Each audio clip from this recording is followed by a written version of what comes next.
Hello everybody and welcome to Adobe Live. We would like to begin by acknowledging the traditional owners of the land in which we are streaming and creating today. We'd also like to pay our respects to elders past, present and emerging.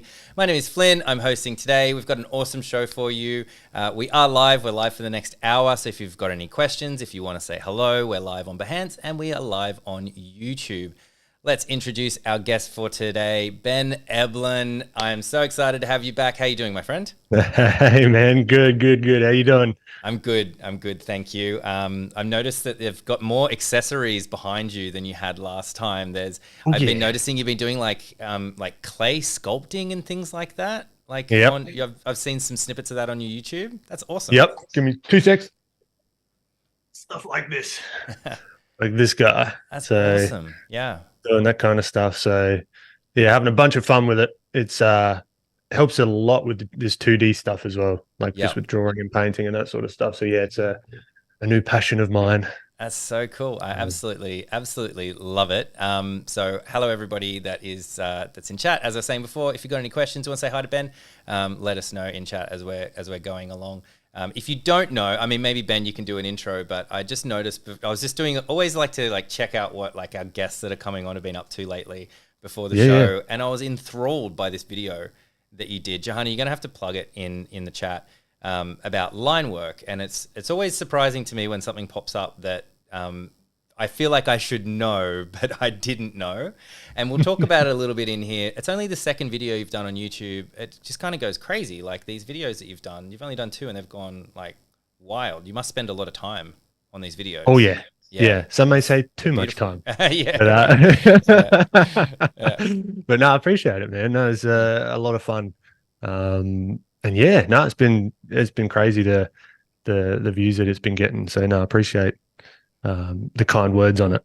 Yeah. And it's, I mean, we could get you on to do like a whole YouTube strategy session. I'm sure your After Effects. I'd love that. Yeah.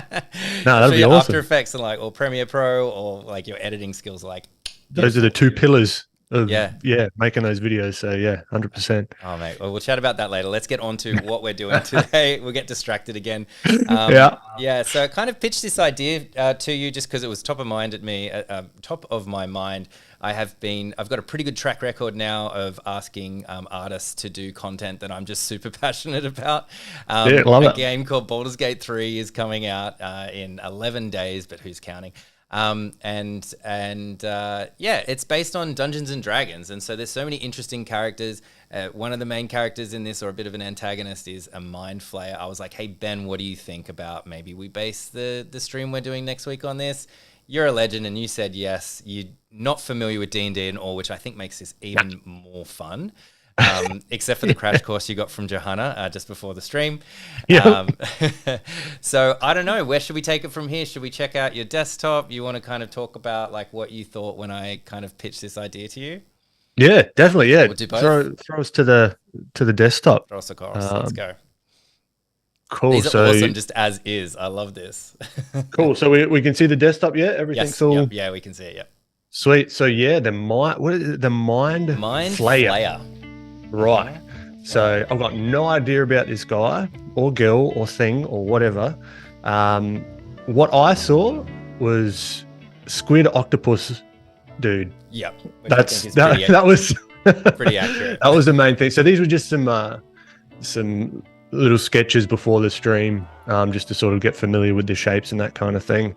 And I've got a couple of references here, and maybe sort of could be interesting to start kind of from scratch and take you through some of my thinking behind how I would go about approaching drawing this character.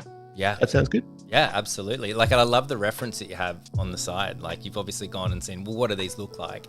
But then you found these creatures that exist in our reality to kind of build it from scratch, not kind of copying, what did they do for the game? Okay, I'll do that over here. I'd love to hear all about that. Yeah. Definitely. All right. So this is these are the sketches, but let's start from scratch. So let's get rid of these guys. And I was just playing around with it. We can leave the skull here. So I guess with sometimes I just start with shapes, but oftentimes I like to really understand what's going on underneath the character itself. So just as a quick reference for those that don't know, I've got the character here, if you can see on my desktop. Yep. So he's squid octopus dude, Dracula. That's like accurate. Yeah, it's Knight. like Dracula kind of like opposing kind of draconic kind of figure. Yeah, that's it. So maybe I just like I'd love to. I'll get the artist who did this. I'll flick it to you guys, or if we can figure out who did this piece of concept art, just so we know, so we can sort of credit them. But just as like a reference for those that are popping in, that it's not just like a nautical themed stream. It's we've got some direction with it. But basically, if I'm just going to think about his head, right, I'd oftentimes like to understand what's going on. So that's why I've got the skull here. So I might start off with like the front view, just to give it a go of thinking about, all right, what's going on underneath, because it's a very anthropomorphized, if that's the right word, I think so, kind of character, right? So I want to kind of think, okay, so there's going to be some sort of skull structure under there, and we can kind of push and pull these shapes as much as we want. I might just start out with a human-esque kind of skull. Right, so you've got the jaw in here, so like pretty rough, right? Nothing crazy. Maybe throw a neck and what might be sort of down to his chest kind of thing. But then it's like, all right, if I was to put a squid on a human, where would that go? So maybe it starts somewhere here, right, at like the nose bridge. Because I mean, if you just like you'll see this more when I do like the 3/4 view, but if you sort of just like slap tentacles coming out of like a human face, it can kind of like look a bit off. I'm even trying to look at how the transition from the sort of tentacles are working on the octopus here itself. So you're saying if you're just kind of, I don't know, popping things coming off the side or something, it's going to look really unnatural because it's kind of needs to have like a bit of a gradual thing. How does that work in nature? How does that work? Yeah, exactly right. And it again, there's no right or wrong with any of this stuff. So it's like, it could be more of this, like, then we've got to figure out how many he has. I've seen a few concepts where he's got like a bajillion like tentacles, and then this guy's got like 4 here. So we might just go with the sort of 4, which could be like a little mustache motif as well. Right. Yeah. You know, like a bit of blend of like reality and this fantasy stuff. Yeah, something like that. And this is where you can have fun with it. So maybe he's got these ones that are just sort of coming off onto the shoulder. And I'm trying to think in 3 dimensions as well. To make this stuff simpler, I'm thinking about these in the sense of like cylinders almost. So if you look at like a cylinder, it's like a 3D shape, right? You can think of these as sort of like a squiggly cylinder, or if you want it more like geometric, just like a bunch of cylinders sort of interconnected that way, if that makes sense. So then you can kind of like smooth out those transitions, and that helps me put things into perspective, and how even just these quicker little lines can start to feel dimensional, if that makes sense. Please let me know if it doesn't make, because sometimes I just talk and then I've got hopefully it's making sense. But this is usually sort of don't have like immediate feedback when you're doing your live stream. So just keep going. That makes perfect sense to me. Obviously, chat, let us know if you want to kind of slow down or anything like that. But yeah, like this idea of like just a shape, like shapes after shapes, and like it just gets kind of more granular as you're going through, and keep it as simple as possible at the start, and then just kind of refining makes a lot of sense to me. And I really like that idea. I've seen other artists as well kind of talk about, like, if they're going to draw an arm, is thinking about cylinders. So like here's where it starts, and then over here is kind of where it finishes, and you kind of start drawing the shapes in between, and particularly when you're doing your line work, to get it right as best as you can from the beginning. Yeah, that's it. But if I was doing this as like a final piece, I would iterate this like crazy. There would be anywhere from 10 to 100 different variations layering over the top, trying to get it right. So this is by no means something that I would do and just be like, oh, yep, done it. Awesome. Right. Like, and I highly doubt this artist just started going and then just got it done in the first pass. You know what I mean? There'd been I would bet a lot of money that there was many iterations on that. Yeah. That design there. So here I'm looking about that transition, or looking at that transition of these sort of tentacles onto the face. Now, this is where we can start to look at his head. So he's got this sort of like big brain kind of thing, which is sort of reminiscent of the octopus sort of body, potentially. But we can make it more structural. So if we wanted to even just make the skull itself as if it's just underneath the skin. Okay, so when you were talking before about like what's underneath, you like kind of thinking, oh, well, their skull will be here and their like flesh as skin, let's say skin. Would is not too fast. There's not like a lot of.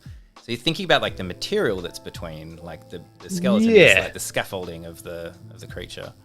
Yeah, to a certain degree, and then you can just sort of like. I like to do that. Other artists will just go and they'll just sort of throw shapes down, but also you don't know what they're thinking some of the times as well, particularly if you're looking at just like time lapses and that kind of stuff. They might be thinking about all this because sometimes I'll draw, if I'm not explaining anything, I'll just go and I won't worry about doing a lot of like the underneath drawings, but I'm thinking about all that stuff at the same time. So it's... So you're like aware of it even if you don't sketch it. So you're thinking, oh, if the skull will be under here, but I have a pretty good idea where this is going to go, so I don't really need to actually put the lines down because I can envision it. Yeah, and because I've done this so many, well, not this particular character, but I've drawn the skull so many times, I can sort of imagine where that might be. Yeah. Now we can go really like sinister with this sort of, with the eyes, or we can like Disneyfy it and have him like kind of concerned. So you can go like whatever way that you want with this sort of, with his eyes, or you could go more like this. Like you could even make him feel a little bit otherworldly. You know, so he's like a full-on octopus guy, but I think he's more human-esque. I don't hate that though. I might keep. Cool. It's amazing how different, like just changing the eyes makes such a huge difference, doesn't it? Yeah. Yeah. The big thing with the eyes, like with expressions, for example, you go like this, like one little thing like that. And now he looks kind of like a little bit more on the friendly, like not friendly side, but it's like a little bit less sinister. But then you sort of, as soon as you start putting that sort of heavy brow down and really like making these like angular kind of shapes. Yeah, even from a distance, he starts becoming a bit more intimidating. Yeah. And that's why I've got this one to the right here. Like I'll be doing all this zooming in and out. So I just thought it would be good, instead of sort of making everyone feel sick, you can just sort of see at a smaller scale what the sort of, how he's sort of coming together. I might just change the eyes a little bit to just like straight on. And like the smaller iris, I think is the word, can make him look a little bit more manic as well. Because is this a good guy or a bad guy? I got no idea. Largely, they're not. They're bad. Okay, yeah. I kind of gathered that, but you never know. Yeah, you never know. Well, we wouldn't judge a book by its cover, will we? That's right. No. Yeah. Yes. Traditionally, and the vast majority of the time, they're scourges of multiverse, basically. Right. Okay.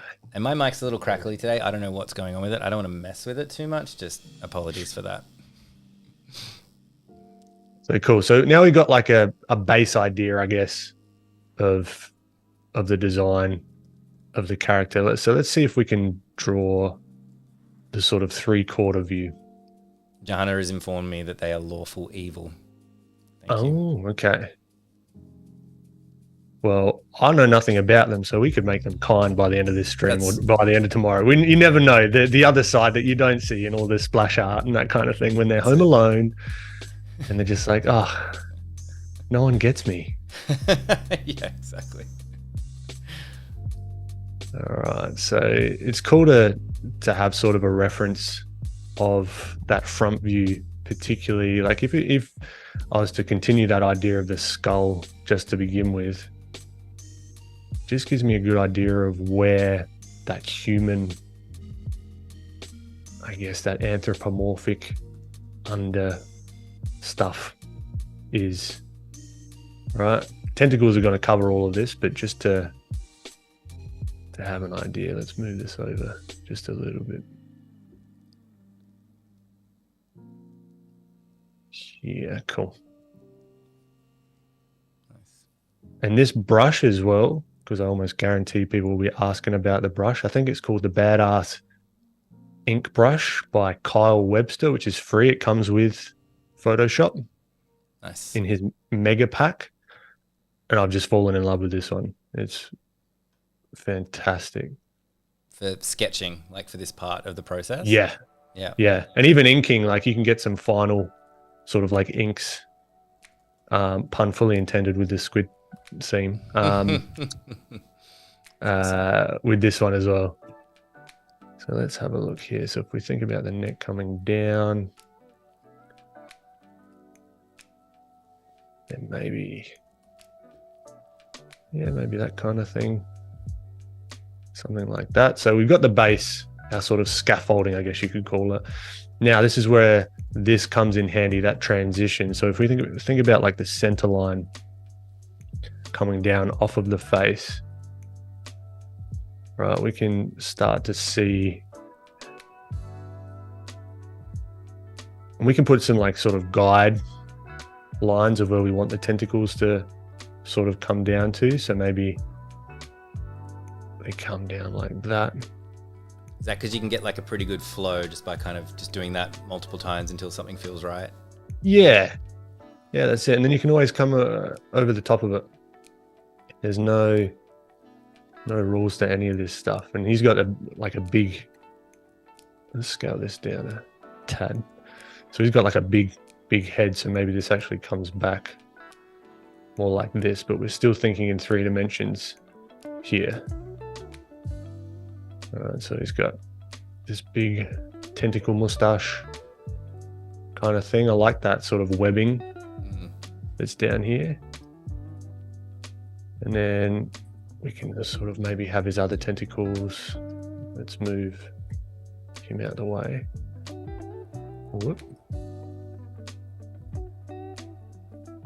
Sort of coming down here maybe. Maybe they're curling up. We can do whatever we want. Now let's have a look at his brow. So we've got sort of the brow.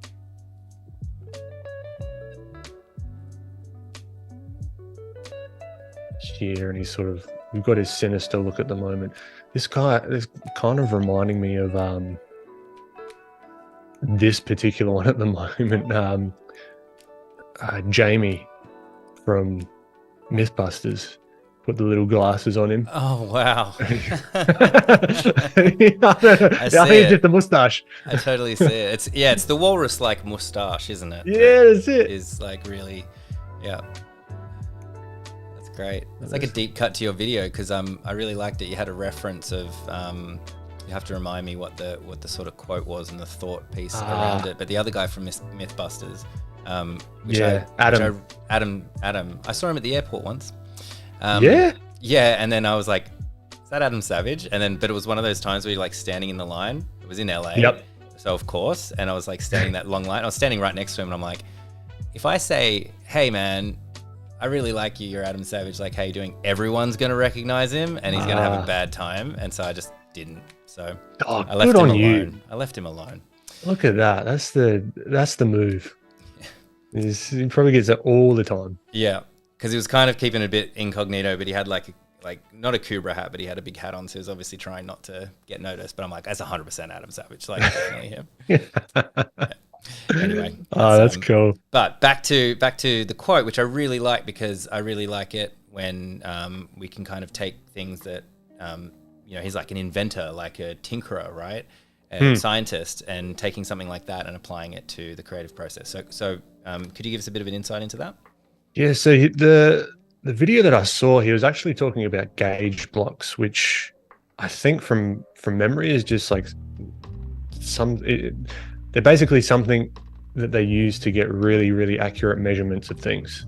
Right. I could be completely wrong there, but in the beginning of that video, he talked about this idea of like learning new skills and the idea of new eyes, right? So it's like it's kind of like in its simplest form, you don't know what you don't know, but as you start to sort of get more understanding and sort of figure out the parameters of the thing that you're trying to learn, next time that you come back to it, you've quite literally got like a new understanding of what's possible.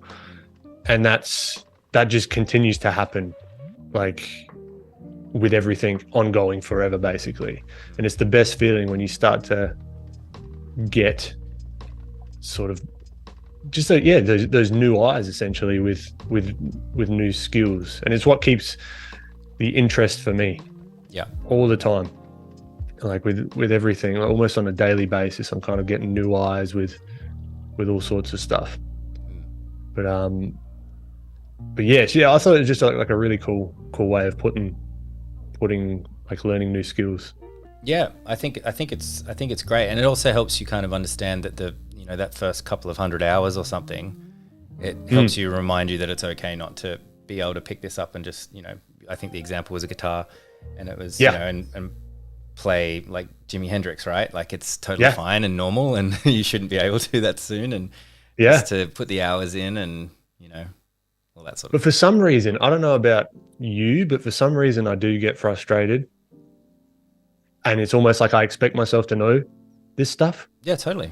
Yeah, and I'm like, what? Yeah, but if you think logically, like, how? I've never done it before. How on earth would I have known to do this stuff? But it's you just sort of got to give yourself a little bit of leeway. Yeah. Who's the? It'll make sense when I like Seinfeld. Who's George? That actor. Jason Alexander. That's the one. Yeah. So he had a very good talk about acting, and he was like on this idea of sort of being kinder to yourself. Is like it's like you wouldn't yell at a flower for not growing or something like it. For not blooming, you wouldn't yell at a bud, like a bud of flower, for not blooming yet. Yeah. Yeah. I was like, hell yeah, that's exactly right. You think of it in that way, and it sort of makes perfect sense. So it just sort of takes a lot of the pressure off, and it makes the whole process fun. Yeah. Because there's no end to any of this stuff. It's not like, oh, cool, I know how to draw now. Right, pack it up. I know how to do X. Yeah. It's it's always learning. That's what keeps it fun. Yeah. At least for me. Yeah. No, absolutely. So I also got a question from chat. So thanks, Alessandra. I promised you I'll get to it. Has there been a character that you drew, Ben, that ended up looking like someone you know, or brought flashback of something you have done before? Oh, that's a very good question. Someone that I know. Well, here we go. Jamie from Yeah, it was reminding me of the Jamie one, right? You're just like, as you were going, you're like, hang on, am I drawing Jamie? Yeah, there you go. Not off the top of my head. Unintentional, like mind drifting, like, hang on, I just drew an ex-partner or something like that. No, nothing really like that, unless I do realize it in the moment and then I change it. Right. just in case. Yeah. But yeah, I get like if I do like a likeness of a celebrity or something, it'll go through many morphing iterations of like, oh, this is looking like that other actor that has nothing to do with this character or thing. So then I've got to figure out, okay, why does it look like that, and that kind of thing. So I'll go through that, but no one that I actually know in real life. It's not so much of an issue for, isn't it? It hasn't been so much of an issue for me yet. Right. But no, that's a cool question. Do you like that idea of just like daydreaming and then just being like, X? Like, Yeah. Oops. Oh man, I've been with my partner for coming on 12 years, 13 years now. So it'll be a long. Right. Not a lot of danger. It'll be a throwback. That one. That'll be a high school. Oh wow. That's great. So thanks for the question, Alessandro. If we've got more as well, throw them in. I want to talk about like when it's still at the sketching phase, you kind of got these circles on the top, these 3 little circles. It's almost like blotches, or it's something like, I don't know, a Simpsons character might have, like Mr. Burns, it reminds me of. Like you kind of got these, those circles in there for texture, or is it more about helping us understand and helping yourself understand the shape? So they're really long, but they're kind of circles, or I don't know. That's a very good observation. I'm getting close. All right. Yeah, it's a little bit of both, All right? So anything that I'm going to put on this guy, right? Say if it was like a sticker, or like anything, like I was going to put like a logo or something on his head. I love that. Just a Nike logo on his forehead. Just do it. There you go. Like, bam. Amazing. The sports edition of a Mind Flayer.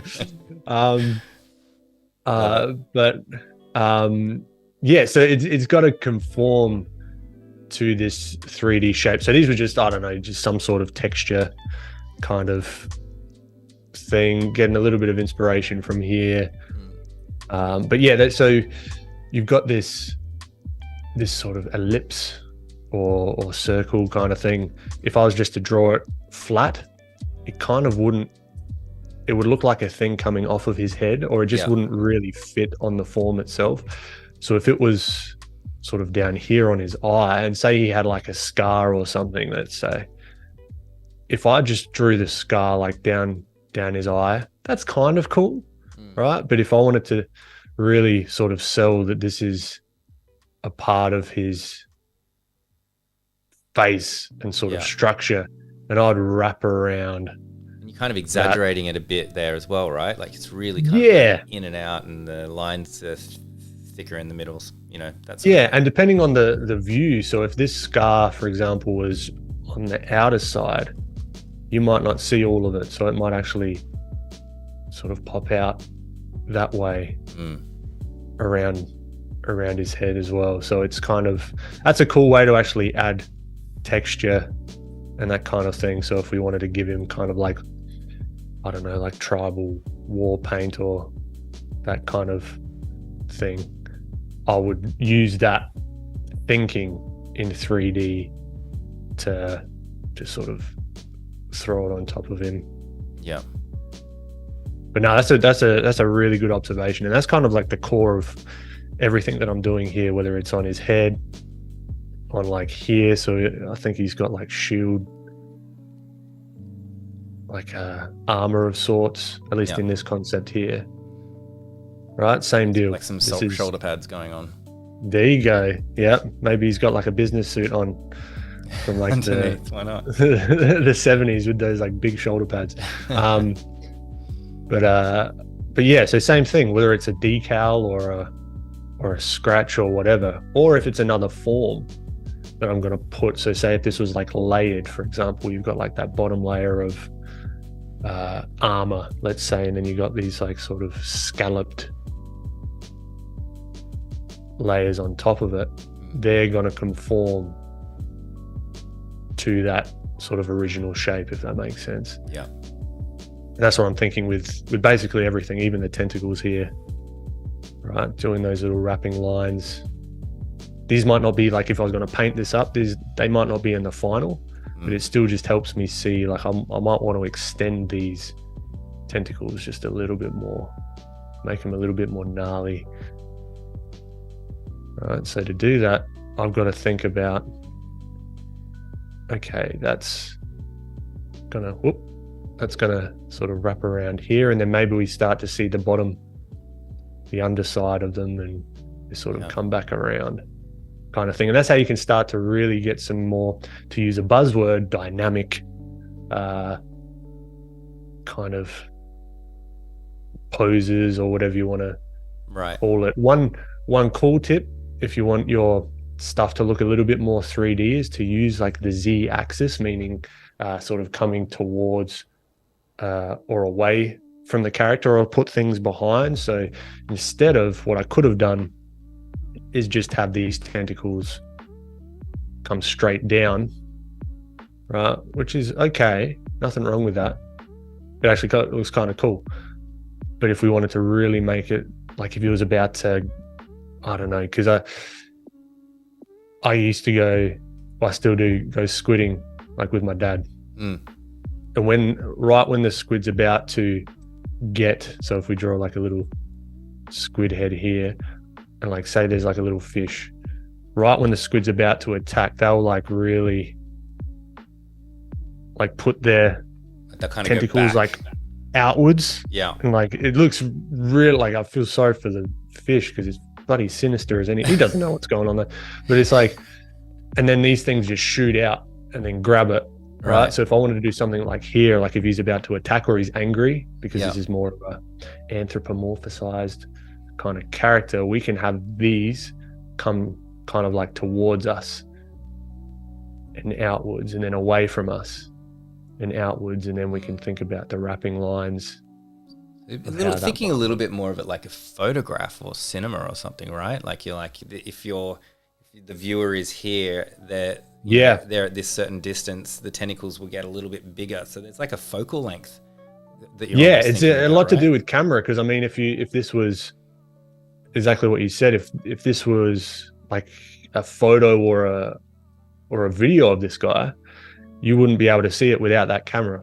So we're really looking at this character through the lens of a camera itself, if that makes sense. And that's a really good way to play with like different proportions. Like if we were looking up at him, it would look completely different. We'll be seeing all the underside of all this sort of stuff. So, but yeah, no, that's a really good way to think of it, and to sort of just play with these shapes in a different way of different compositions and that kind of stuff. Yep, that's awesome. When you were talking, I love that you used a real world example, like squidding with your dad, and like this is how they attack, and you like understand that for like anatomy. Because I was thinking Futurama. I was just thinking Zoidberg, like when he gets upset or when he talks like this. It's such a great character. My entire knowledge of squid is from Zoidberg. So, Yep. He does the same thing. He's like, ooh. Great. That's it. And I would imagine that they had some sort of knowledge, or they just looked it up of like what that might look like. Yeah, that's great. But no, this is really, I appreciate you coming up with this idea, because I would have never thought to have done this. So this is really cool. Do they have suction cups? This one doesn't really. Well, I don't know. We might have to go to the DM, Johanna. Johanna, what do you think? Do they have suction cups on them? I'm trying to think back, and I don't think they do. I'm gonna guess they don't. I mean, of course, yours could have them, or well, not. Mine does. Yours does. There we go. And that's going to give us even more dimension, right? Nice. So if we can think of, even with these like cylindrical objects, we can think of the top, the side, and the bottom, right? So if we think of the top of this kind of tentacle, how are we going for time as well? So about 20 minutes. 20 minutes. Okay. So we're thinking about the top of this tentacle here. We can kind of maybe mark the top, and that top might sort of wrap around. Then we can have like the side. So then we might be seeing underneath this tentacle here, right? And this is where we can start putting some of these. And just like we talked about the perspective of these little sort of texture liver spot kind of things. Don't even know if he has a liver, but we can kind of add them to the underside. So a similar sort of concept to before we were talking about with the ellipses, that like by having it there, you're just going to add so much like depth and shape and things like that. And a quick tip with ellipses as well. They're one of the trickiest things that I've found. We might just see like the underside of these ones because they're kind of going away from us. But what I'm looking at is I'm imagining if like, let's say for example, we've got like a cube. All right, we've got a cube. I'm imagining if I was to put an ellipse on the top of this cube, what direction is that ellipse going to be, excuse me, sort of facing? So this is called like, okay, this is getting a little bit technical, but hopefully it will make sense. Let's go. You've got the minor axis, meaning the shortest axis of that ellipse. That's going to dictate where, like what angle that ellipse is going to be in, and how tilted that ellipse is going to depend on how fat that ellipse is going to be. I like the analogy of like a coin. So if we imagine a coin just straight up and down, a good little practice is getting our horizon line, looking at it on the table, all right? And as it gets to the horizon line, it's going to be basically a flat, just like straight to us, so we're not going to see much of it. And then as we start to see underneath it,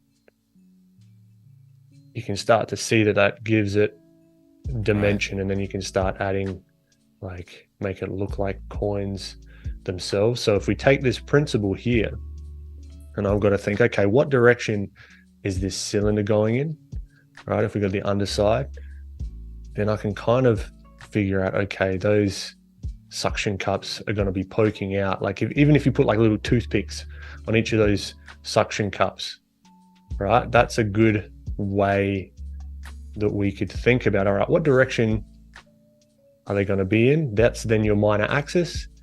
And then it's just figuring out how thick or thin, depending on the view or the sort of shape of the thing.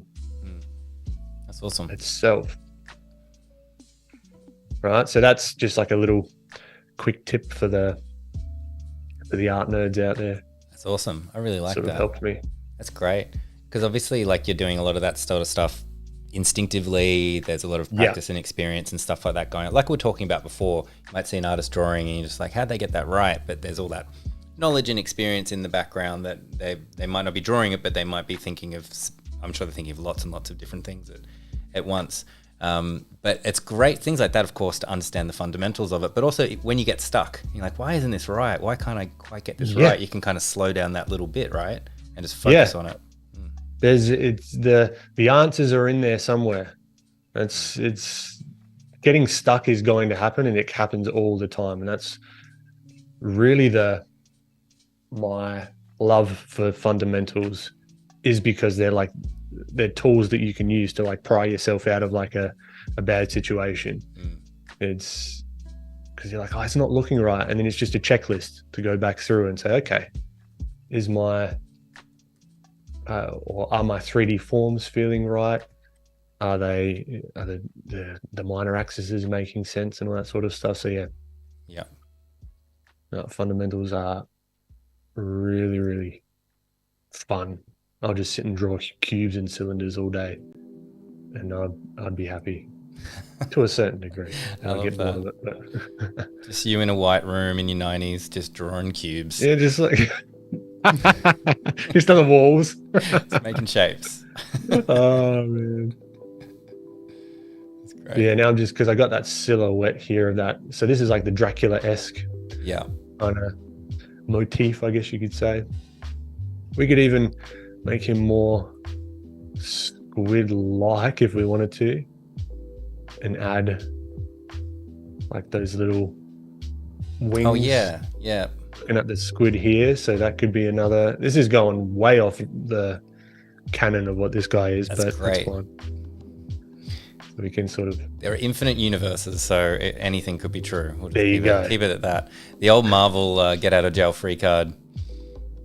That's it.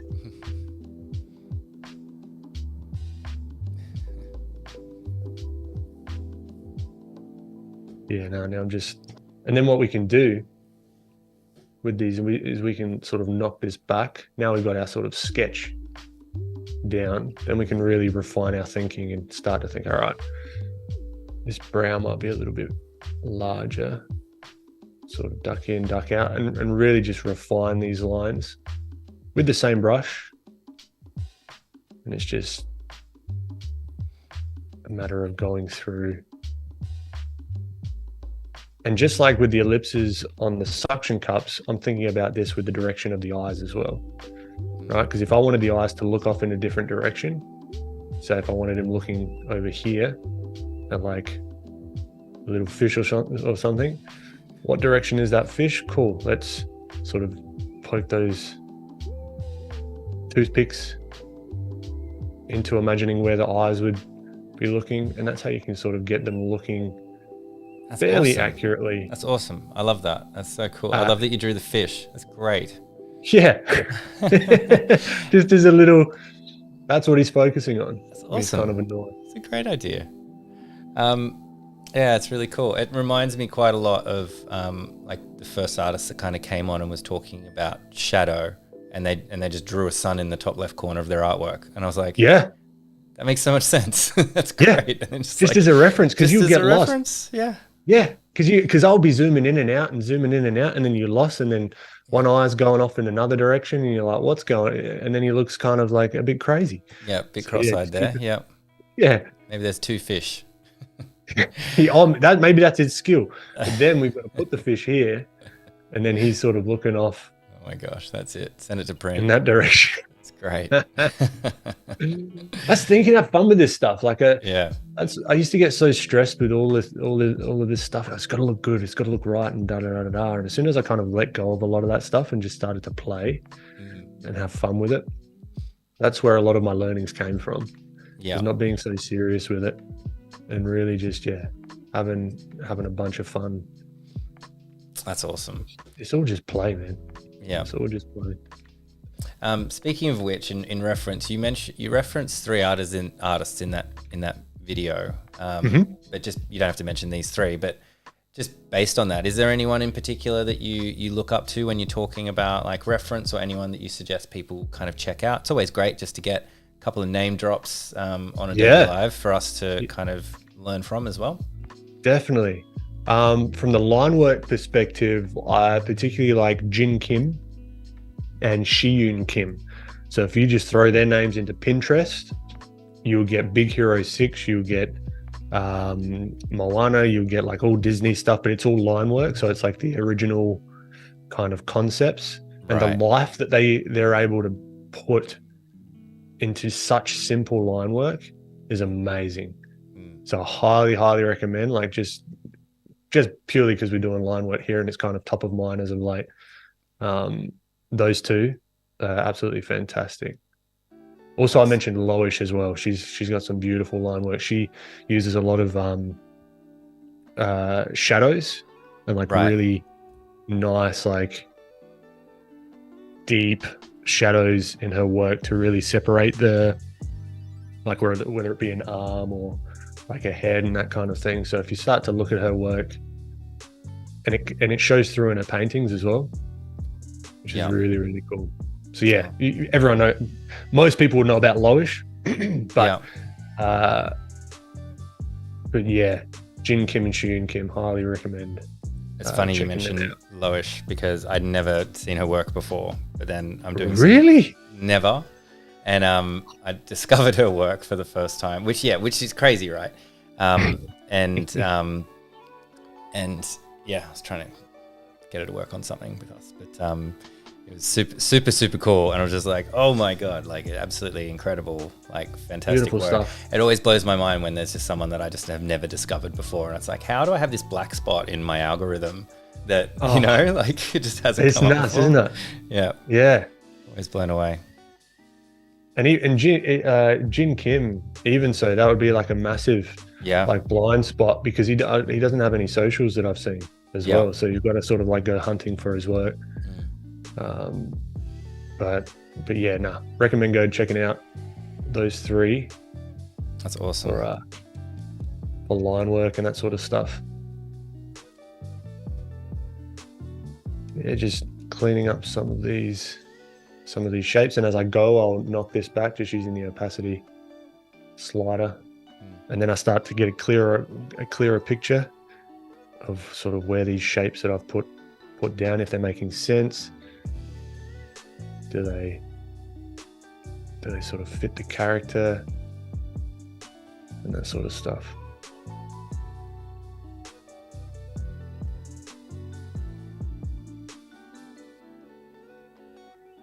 Yeah, no, he's a fun one. Reminds me of that what's his face? What's the pirate guy? Dreadlocks, English from Jack guy, Sparrow, walks around right? like that. That's the one. Yeah. Yeah. But there's a character that has all the tentacles. I can't remember. Chat's going to catch up to us, and then yeah, I can't remember. Davy Jones Locker. Potentially. It could be that, but it's not that. It's something like that. But it's like a character, traditional kind of pirate. Old character. Davy. Yeah. Davy. Yeah. Yeah, I'm blanking. I got Jason Alexander, like sweet 90s, like early 90s reference, but I can't think of like this blockbuster movie character. Yeah. That's it, man. No offense to Jason Alexander. But no. It's a deep cut, that's all. But yeah, you got I just remember seeing the CGI of them overlaying the tentacles onto the actor's face. Right. Yeah. And then this is sort of just reminded me of that. It's Davy Jones. There we go. Davy Jones. Nice. Thanks, Joe. We've got it. We know what we're talking about. Yeah. Yeah, it's incredible, that sort of stuff. It's great to see like the behind the scenes, like how things are being created, right? It's like that's the actor, and then more here's interesting than the movie, side by side. Yeah, right. It's so cool. Yeah, I love that stuff. They need to make more of that stuff, I reckon.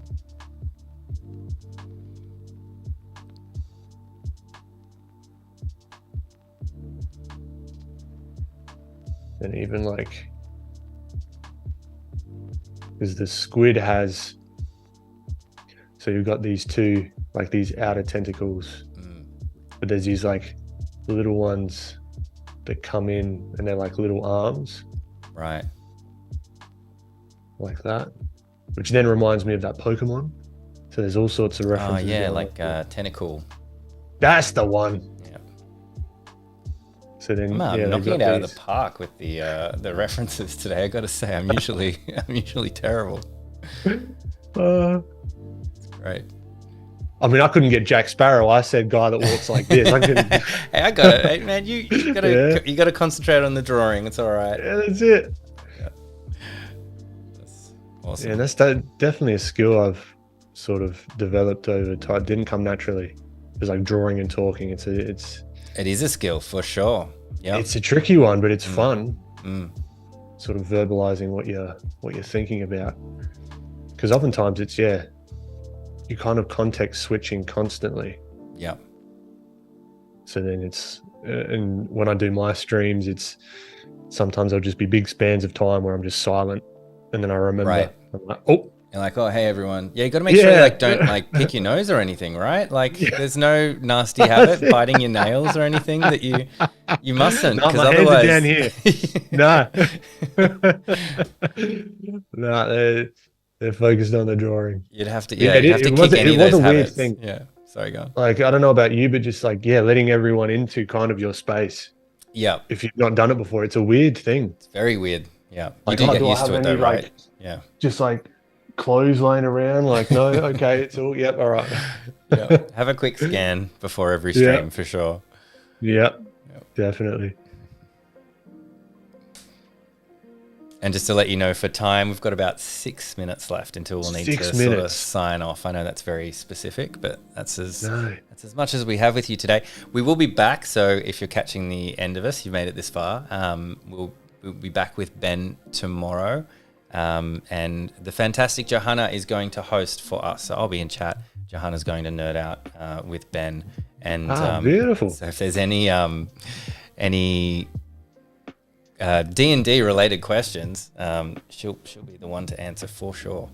That's it. It'd be D&D education for me, because I didn't even know what a campaign was. And there's a dungeon master. So there's a dungeon master, and there's a campaign, and there can be an end, but there can also not be an end. There can be a winner, and there also cannot be a winner. And it's story based. It's all narrative driven. I sort of likened it, at least like an analogy in my head, was kind of like a so the dungeon master is like the poker dealer. Like they just do all the checks and balances. They make sure everything's sort of going on. But the poker dealer has, they create a story, and it's nothing like poker. But I mean, they're in charge. Yeah, it's kind of up to them, and it's kind of up to them. And it seems to be quite a different flavor. Like as different as personalities could be, is how different the dungeon master and the experience would be, because different personalities. They could be really harsh. They could be, it could be very relaxed. So depending on who it is, it's kind of telling the story or laying the foundations of the story. It's like, okay, you guys are here, what do you do? And then they do something and react, and then the DM will react and take it as best they can into an interesting or scary or look at you, situation. The DM. The DM. We got to use shorthand here. We've only got 4 minutes left. Come on, I don't have time to say dungeon master. Have you seen there's like a really high profile game of Dungeons and Dragons with like all these celebrities? Yeah. They've got like this private game. Yeah.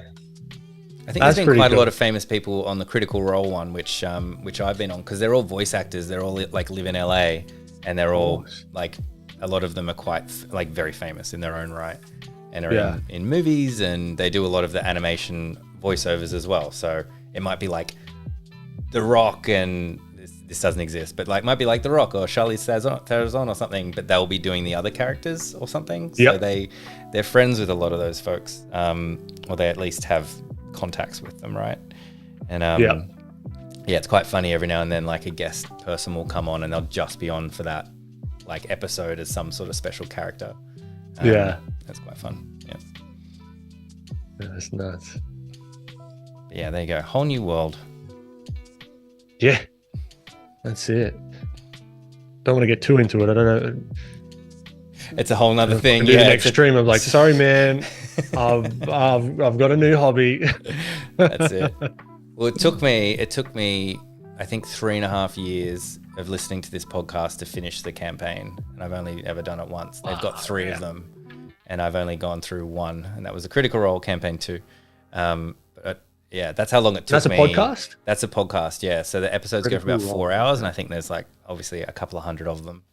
So it's a commitment. Like it takes a long time. At least you got something though, because I always find like, what's the next thing to listen to? At least that it does take a long time, so you can just pop it on. And that's how I approached it as well. I listened to it and nothing else for a long time, and then I was like, okay, I need like a little bit of news or something, or some design stuff, or whatever it was. And then I treated it as if, I don't have anything else to listen to. Let's throw that on. Which is probably why it took so long. But yeah, it's always good to have 1 or 2 like that. That's just never ending. I do that with history podcasts and stuff, because you can never really. Hardcore history? Yeah, hardcore history is awesome, right? It's like the best. It's so good. Don't fall asleep to it though. That's some crazy I've done dreams. That so many times. That's intense. Oh man. Yeah, I've done that many times. This is awesome. So we got. All right. So I like that the glasses have made it back on. That's great. Oh yeah, this is my what is it? Mind flayer. Yes, my flayer. I love it.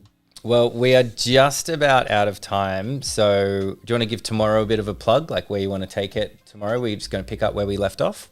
I think we just pick up where we left off. Maybe we try and throw some color on this guy, play around with some materials. Nice. Whether we get the whole thing or not, I'm not sure, but we can sort of play around with the sort of shininess of the tentacles and just have a bit of a play. That's awesome. See how we get on with it. I love it. All right. Well, I will definitely be here. I cannot wait for it. Ben, thank you so much for joining us once again on Adobe Live. It's always a pleasure. All right. Well, thanks a lot, and we'll see you guys tomorrow. Bye. Catch ya.